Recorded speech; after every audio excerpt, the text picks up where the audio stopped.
शुरू से ही परमेश्वर ने मनुष्य को ये कार्य सौंपा था, उसकी सृष्टि की खेती करना और उसकी देखभाल करना। काम दंड के रूप में नहीं दिया गया था, बल्कि काम परमेश्वर के साथ सहभागिता का एक माध्यम था। इब्रानी भाषा में एक शब्द है अवाद। इसका अर्थ है काम करना और साथ ही आराधना करना। यानी जब हम काम करते हैं तो वह केवल जीविका या जरूरत पूरी करने के लिए नहीं है, वो परमेश्वर की चलती हुई सृष्टि में हमारी भागीदारी है। लेकिन पाप ने काम को बिगाड़ दिया। काम अब मेहनत, बोझ और शोषण का साधन बन गया।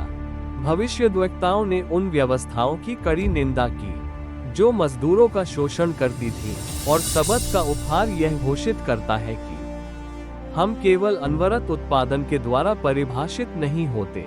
आराम परमेश्वर में विश्वास का प्रतीक है, और यह भी एक प्रतिरोध है। यीशु ने अपने जीवन का अधिकांश समय एक बढ़ई, एक कारीगर के रूप में बिताया। उन्होंने साधारण काम को भी पवित्र कर दिया, मानवीय हाथों के श्रम को आशीषित कर दिया। बाद में पौलुस लिखते हैं, जो कुछ भी करो उसे पूरे मन से करो, जैसे कि प्रभु के लिए कर रहे हो। इसका अर्थ है हर जगह, चाहे वो एक कक्षा हो, एक रसोई हो, एक खेत हो या एक दफ्तर, वो सब एक आराधना स्थल बन सकता है।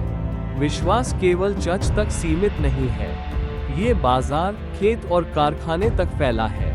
अपने पड़ोसी से प्रेम करना ये भी है कि हम कैसे काम करते हैं, कैसे दूसरों को रोजगार देते हैं और उन लोगों का सम्मान करते हैं जो हमारे साथ श्रम करते हैं। और बाइबल वादा करती है, एक दिन हमारे श्रम का फल परमेश्वर की नई सृष्टि में शामिल किया जाएगा। उस दिन तक हर कार्य छोटा हो या बड़ा हमारे लिए आराधना का अवसर है। तो जब आप काम पर जाएं, अपने खेत में, अपने दफ्तर में, अपनी किचन में, याद रखिए, आपका काम केवल काम नहीं है, वो आराधना